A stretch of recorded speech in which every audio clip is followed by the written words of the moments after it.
The man who wrote Inception, Interstellar, and Oppenheimer has never sent a single email in his life. He has never owned a smartphone. He says he has no interest in one. When people do email him, an assistant prints the messages out onto paper for him to read. And yet this is the mind behind some of the most intricate, time-bending scripts in all of modern cinema. So how does a man with no computer and no phone actually write them? Here's the first strange part, and it sets up everything else. Christopher Nolan does not write on a computer, not a laptop, not a tablet, not anything with a screen. He writes everything by hand in longhand with a pen on plain yellow legal pads. No screenwriting software, no cursor blinking at him, no autocorrect quietly rewriting his instincts. Just paper, a pen, and a man who refuses to be interrupted while he thinks. And he has explained exactly why he works this way. No email, no phone, no endless notifications. He has called it not wearing the digital shackles. Staying away from the screens, he says, is what keeps him creative. So while the rest of us drown in pings and alerts, Nolan sits in complete silence and builds entire worlds. You are watching a director hold your attention hostage on the screen because he guards his own attention like it is the entire job. So stay with me, because by the end of this, you will see the one script he wrote in a way he had never tried in his entire career, and the almost paranoid lengths he goes to, so that not one person reads a single page too early. But it all starts with the paper. So let's start there too. Legal pads and a pen are only step one, because a Nolan script is not written in a straight line from beginning to end. It is assembled like a machine. And his real tool isn't the legal pad at all. It's a humble stack of index cards. Nolan writes his ideas out on index cards, scenes, beats, images, single fragments, and he keeps them in labeled boxes. He marks them with different colors. Sometimes one box, sometimes two or three. And then he moves them around. He has described the whole thing like a game of Tetris, constantly trying to figure out what piece fits where. Now think about what that actually means for a second. He is not simply writing scene 1, then scene 2, then scene 3 in order. He is holding the entire structure of the film in his hands as physical objects and rearranging time itself until it clicks into place. For a director whose films fold time in half, that is not a quirky habit. That is the whole method, and it is slow, deliberately, patiently slow. By most accounts, it takes Nolan somewhere between 2 and 3 years to fully write a single screenplay. And the most extreme case of all, Inception. Nolan carried that idea around and worked on that script for roughly 10 years before he felt it was finally ready to shoot. 10 years for one script, in an industry that usually wants a finished, shootable franchise every 18 months. Now here is the part that genuinely trips people up. Ask Nolan for his rules of structure, and the honest answer is that there are no rules. He does not force himself into 3 neat acts.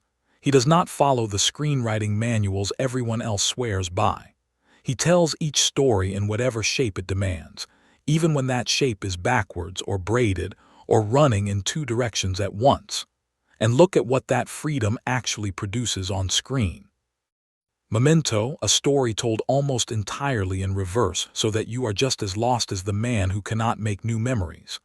Dunkirk, 3 separate timelines running at once. 1 week on the beach, 1 day at sea, 1 hour in the air. All 3 braided together, all colliding at the exact same climactic moment. The structure is never just decoration. In a Nolan script, the structure is the idea. And he rarely does all of this completely alone. On many of his biggest films, he writes alongside his younger brother, Jonathan Nolan. Memento itself grew out of a short story that Jonathan wrote. Interstellar began as a script Jonathan developed first. The two of them trade drafts, argue over the logic, and stress test the timelines again and again until they finally hold. Because when your plot runs backwards or loops through nested dreams, one broken thread and the entire film unravels. So the concept comes first, the structure comes first, and only then does he pour the actual script into it, one legal pad at a time. And before I get to the single strangest thing he has ever done with a script, if you are the kind of person who loves knowing how the magic is actually built, hit subscribe so the next breakdown finds you right back to it. Because in more than 20 years of making films, there was exactly one script that Nolan wrote in a way he had never tried before. Not once in his whole career. Oppenheimer. He wrote the entire thing in the first person. Now screenplays are almost always written from the outside looking in. Oppenheimer crosses the room. He picks up the chalk. Cold, external, a camera simply watching from a distance. Nolan threw all of that out. His Oppenheimer script says I walk across the room. I pick up the chalk. Present tense. Written from inside the man's own head. It is the only time in his entire career that he has done that. And he did it for a specific reason, to force you, the reader, to see the world exactly the way Oppenheimer saw it. To be trapped inside that mind as it reinvented physics and then had to live with what it built. And the actors who read that script felt the difference instantly. Robert Downey Jr. described reading it as being transported, pulled right in from the very first page. That is the trick. Nolan did not just write a story about a man. He wrote it as the man, on paper, in the first person, so that you could not keep your distance, even if you wanted to. Which brings us to the very last secret, the one that honestly borders on paranoia. When a Nolan script is finally finished, almost nobody is even allowed to physically hold a copy. His scripts are famously printed on red paper with the words in black ink. Why red? Because red paper is a nightmare to photocopy cleanly. Try to scan it or copy it, and the whole page just turns to mud. And every actor's copy has Nolan's own name printed on every single page, so that if one ever leaked, he would know exactly whose script it came from. And it goes even further than that. For Tenet, some actors said they were brought into a locked room simply to read the script, and then they had to leave it behind when they walked out. Robert Pattinson said he was literally locked in a room with it. Kenneth Branagh was one of the few trusted to take his copy home, and he said he thought about the security of that script before he even thought about his own passport. Nolan has even hand-delivered script pages to his actors' doorsteps himself. No digital copies floating around. No email attachment. No file sitting on a server for anyone to hack. Because the man who refuses to send an email is never, ever going to email you the ending. So put the whole picture together. No computer. Just a pen and yellow legal pads. A box of colored index cards, shuffled like Tetris, until time itself bends the right way. Years, and sometimes an entire decade, spent on a single draft. A brother to break the logic against until it holds.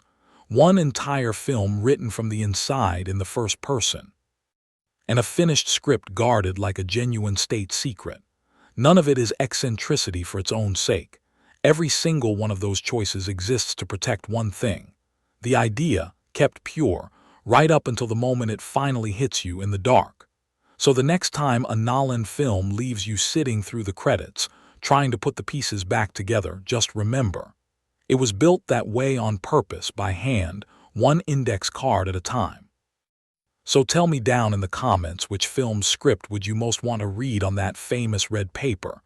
I read every single one. And next time we go inside how he actually shoots them, with no green screen in sight. Because with Nolan, the answer was never really hidden. You just weren't looking at the right frame.